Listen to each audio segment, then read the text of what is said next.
Hello guys, Venice ഡെയറീസിൻ്റെ പുതിയൊരു വീഡിയോയിലേക്ക് എല്ലാവർക്കും സ്വാഗതം. ഇന്ന് നമ്മൾ പോകാൻ പോകുന്നത് മുംബൈയിൽ തന്നെ ഏറ്റവും ഫേമസ് ആയിട്ടൊരു സ്ഥലത്തേക്കാണ് കേട്ടോ. മഹാരാഷ്ട്രയിൽ പൊതുവേ ആൾക്കാർ ഏറ്റവും കൂടുതൽ പൂജിക്കുന്ന ദൈവമാണ് ഗണപതി. ഗണപതിയുടെ തന്നെ മഹാരാഷ്ട്രയിലെ ഏറ്റവും ഫേമസ് ആയിട്ടുള്ള ടെമ്പിളിലേക്കാണ് നമ്മൾ പോകുന്നത്, സിദ്ധിവിനായക്. അങ്ങനെ ഞങ്ങൾ സെൻട്രൽ ലൈനിൽ തന്നെ ആയതുകൊണ്ട് ഞങ്ങളുടെ സ്റ്റേഷനിൽ നിന്ന് ഒരു ലോക്കൽ പിടിച്ചിട്ട് ഞങ്ങൾ നേരെ ദാദർ സ്റ്റേഷനിലേക്ക് പോകാമെന്നാണ് വിചാരിച്ചത്. ഓക്കെ, ദാദറിൽ നിന്നാണ് നമുക്ക് സിദ്ധിവിനായകിലേക്ക് പോകേണ്ടത്. അങ്ങനെ ദാദർ സ്റ്റേഷനിലേക്ക് പോകാനായിട്ട് ഞങ്ങൾ ലോക്കൽ കയറി. ഞാനിങ്ങനെ ആലോചിക്കുമായിരുന്നു, ഇവിടെ ആൾക്കാർ എത്ര ഭയങ്കര ഗംഭീരമായിട്ട് ആഘോഷിക്കുന്ന ഒരു ഫെസ്റ്റിവലാണ് കേട്ടോ, ഗണേശോത്സവം. അങ്ങനെ ഞങ്ങൾ ഇവിടെ വന്ന സമയത്ത് ഞങ്ങളിപ്പോൾ താമസിക്കുന്ന വീട്ടിലെ സൊസൈറ്റിയിൽ ഞങ്ങൾ താമസിക്കാൻ തുടങ്ങിയ സമയത്ത് അവർ നല്ല അടിപൊളിയായിട്ട് സെലിബ്രേറ്റ് ചെയ്തു കേട്ടോ. അതൊക്കെ എൻ്റെ ആദ്യത്തെ എക്സ്പീരിയൻസ് ആയിരുന്നു. എനിക്ക് ഭയങ്കര അത്ഭുതമായിട്ട് തോന്നി. 10 ദിവസം ഗണപതിയെ കൊണ്ടുവന്ന് വീട്ടിലിരുത്തി 10 ദിവസം കഴിഞ്ഞ് കൊണ്ടുവന്ന് വിസർജനം ചെയ്യുന്നതും ഒക്കെ അവർ ആ സമയത്ത് ഉണ്ടാക്കുന്ന ഒരു സംഭവമാണ് മോദക്. അതായത് നമ്മുടെ കൊഴുക്കട്ട തന്നെ വേറൊരു ഷേപ്പിലാണ് ഇവരുണ്ടാക്കുന്നത്. അത് വേറൊരു പൊടിയും കൂടെ, അരിപ്പൊടി തന്നെ, അത് ഇച്ചിരി കൂടെ പശപശപ്പുള്ള ഒരു ടൈപ്പ് അരിപ്പൊടിയിലാണ് ഇവരിത് ഉണ്ടാക്കുന്നത്. നല്ല ടേസ്റ്റും കേട്ടോ അത് കഴിക്കാൻ. അങ്ങനെ ഞങ്ങൾ ദാദർ സ്റ്റേഷനിൽ വന്ന് ഇറങ്ങി. അവിടുന്ന് നമ്മളിപ്പം വണ്ടി കിട്ടുന്ന സ്ഥലത്തേക്ക് നടക്കുകയാണ്. ഇവിടുന്ന് കുറച്ച് ദൂരമുണ്ട്. അപ്പം നമുക്ക് പോകാനായിട്ട് ടാക്സി അവൈലബിൾ ആണ്.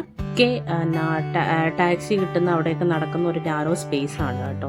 എനിക്ക് ഏറ്റവും ഇഷ്ടമില്ലാത്തൊരു കാലമാണ് മുംബൈയിലെ മഴക്കാലത്തിന് ഭയങ്കര ഒരു നെഗറ്റീവ് നെഗറ്റീവ് സൈഡ് എന്ന് പറഞ്ഞാൽ ഈ വെള്ളമൊക്കെ ഇങ്ങനെ ഒലിച്ചു വരും.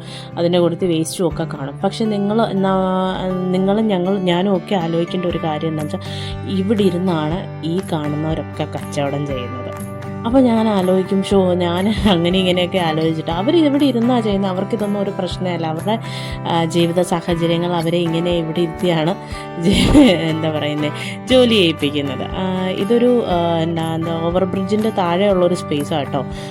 അങ്ങനെ ഞങ്ങൾ ടാക്സി കിട്ടുന്നിടത്തോട്ടാണ് നടന്നുകൊണ്ടിരിക്കുന്നത്. ഈ ഓവർ ബ്രിഡ്ജിൻ്റെ താഴെയുള്ള ഈ സ്പേസ് ഒരു പൂ മാർക്കറ്റാണെന്ന് പറഞ്ഞാൽ നിങ്ങൾ വിശ്വസിക്കുമോ?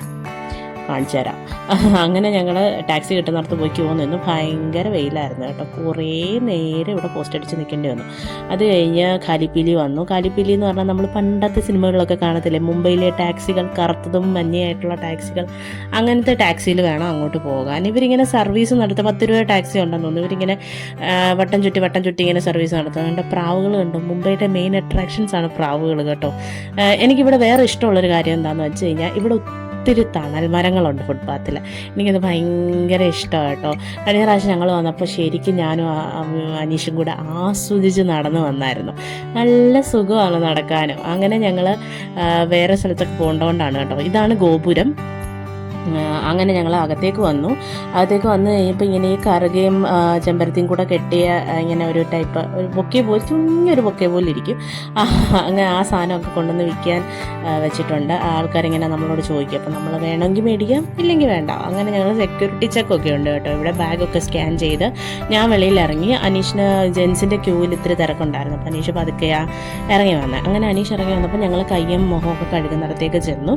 ഇവിടുന്ന് കയ്യും മുഖമൊക്കെ കഴുകിയിട്ടാണ് ഞങ്ങൾ നേരെ അമ്പലത്തിലേക്ക് കയറാൻ തീരുമാനിച്ചേ. അങ്ങനെ കയ്യും മുഖവും കഴുകി ഞങ്ങൾ നേരെ അമ്പലത്തിലേക്ക് കയറാനുള്ള ക്യൂ ഈ സൈഡിലാണ്. ഇവിടെ 2 തരം ദർശനസ് ഉണ്ട്. അതായത് നമുക്ക് മുഖദർശനം മാത്രമേ, അങ്ങനെ തൊട്ട് പ്രാർത്ഥിക്കാനും മാത്രം. അപ്പം നമ്മൾ തൊട്ട് പ്രാർത്ഥിക്കുന്ന ക്യൂവിലാണ് കയറിയത്. ഞങ്ങൾ ഒരു താലി വാങ്ങിച്ചു. അതിലൊരു മാല, കറുകയും ചെമ്പരത്തിയും കൂടെ കെട്ടിയത്, അതുപോലെ തന്നെ മോദകം, പേട പോലത്തെ പേട തന്നെ, മോദകിൻ്റെ ഷേപ്പിലുള്ള പേടകൾ അതാ വാങ്ങി. അത് ഇവരെടുക്കത്തൊന്നുമില്ല കേട്ടോ. നമ്മളിത് കൊടുക്കുന്ന അനുസരിച്ച് ഭഗവാന്റെ കാലിൽ ഇങ്ങനെ വെച്ചിട്ട് നമുക്ക് തന്നെ തിരിച്ചു തരാം. ബാക്കിയെല്ലാം നമുക്ക് വീട്ടിൽ കൊണ്ടുപോകാം. ഒരു തേങ്ങയും കൂടെ ഉണ്ടായിരുന്നു അതിൽ. അങ്ങനെ ഞാൻ ക്യൂ നിന്ന് ഒത്തിരി നേരം കഴിഞ്ഞിട്ടാണ് കേട്ടോ കയറിയത്. അവിടെ എന്തോ പൂജ നടക്കുന്നതായിരുന്നു. ഒത്തിരി ആൾക്കാർ വെറൈറ്റി മാലകളൊക്കെ മേടിച്ചുകൊണ്ട് പോകുന്നത് കണ്ടിട്ട് ഞാൻ അനീഷോട് പറഞ്ഞു, അയ്യോ ഇവിടെ എന്തോരം മല, പക്ഷെ അതവർ ഇടാത്ത എന്തൊരു സങ്കടമാണെന്ന് ഞാനിങ്ങനെ പറയുകയും ചെയ്തു കേട്ടോ. അങ്ങനെ ഞങ്ങൾ തിരിച്ചിറങ്ങി വന്നു. എനിക്ക് ഇവിടെ നിന്നിട്ടും മതിയാവുന്നില്ലായിരുന്നു. ഈ ഓരോ കടയിലും ഓരോ ടൈപ്പ് വെറൈറ്റി സാധനങ്ങളായിരുന്നു കേട്ടോ. പ്രത്യേകിച്ച് പൂമാലകൾ, എന്ത് വെറൈറ്റി പൂമാലകളാണ്. എല്ലാ തരവും പൂവ്, പല colour combination, contrast colour combination, അങ്ങനെ പല ടൈപ്പിലുള്ള പൂക്കളായിരുന്നു കേട്ടോ. ഇതാണ് അകത്തെ ദർശൻ. നിങ്ങൾക്ക് ക്ലിയർ ആയിട്ട് കാണാൻ പറ്റത്തില്ലായിരിക്കും. അതിങ്ങനെ ലൈവ് സ്ട്രീം ചെയ്തുകൊണ്ടേയിരിക്കും കേട്ടോ. നമുക്കിങ്ങനെ ക്യൂ നിൽക്കുമ്പോൾ അകത്ത് എന്താ നടക്കുന്നതെന്ന് നമുക്ക് അവിടെ നിന്ന് തന്നെ കാണാം. നമ്മൾ ക്യൂ നിൽക്കുന്നിടത്താണ് ഈ ഒരു TV പോലെ വെച്ചിട്ടുള്ളത്. ഇത് അവിടുത്തെ ഗോപുരമാണ് കേട്ടോ. ആകാശവും ഗോപുരവും ഈ മരവും കൂടെ നിൽക്കുന്ന ഈ ഫ്രെയിം തന്നെ കാണാൻ എന്ത് ഭംഗിയല്ലേ. എനിക്ക് ഭയങ്കരമായിട്ട് ഇഷ്ടപ്പെട്ടു കേട്ടോ. ഇവരുടെ ആ ഒരു എന്താ പറയുന്നത്, ഭയങ്കര ഓർഗനൈസ്ഡും ആണ് കേട്ടോ. ഇടിയില്ല, തള്ളില്ല, അങ്ങനെ നമുക്ക് പോവാം. പിന്നെ പ്രസാദമൊക്കെ മേടിച്ച് പതുക്കെ ഞങ്ങൾ കാലിപ്പിലി കിട്ടുന്നിടത്തോട്ട് നടന്നു. ലഡ്ഡുവും ഒരു തരം തേങ്ങയുടെ പ്രസാദവും കൂടെ ആയിരുന്നു കേട്ടോ കിട്ടിയത്.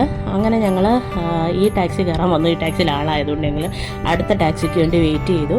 ഇച്ചിരി ട്രാഫിക്കൊക്കെ ഉണ്ടായിരുന്നു, പക്ഷേ തൊഴുതിറങ്ങിയപ്പോൾ ഭയങ്കര ഒരു പോസിറ്റിവിറ്റി ആയിരുന്നു.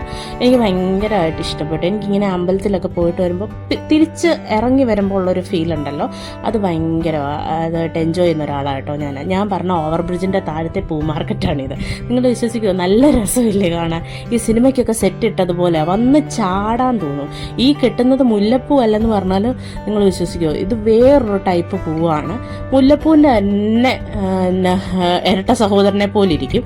പക്ഷേ എന്താ പറയുന്നത്, മുല്ലപ്പൂവിൻ്റെ ആ ഒരു മണമില്ല, പെട്ടെന്ന് വാടത്തുമില്ല. അതുകൊണ്ട് ഇവിടുത്തെ ആൾക്കാരൊക്കെ അതാണ് തലയിൽ വെക്കുന്നത്. എനിക്ക് ഭയങ്കരമായിട്ട് ഇഷ്ടപ്പെട്ടു. കുറേ നേരം ഞാൻ അവിടെ. അങ്ങനെ ഞങ്ങൾ ട്രെയിനിൽ കയറി. എൻ്റെ വീഡിയോ ഇഷ്ടപ്പെടുന്നവർ പ്ലീസ് ലൈക്ക്, ഷെയർ, സബ്സ്ക്രൈബ്. അപ്പം ഇന്നത്തേക്ക് ഇത്രയേ ഉള്ളൂ. ബായ്.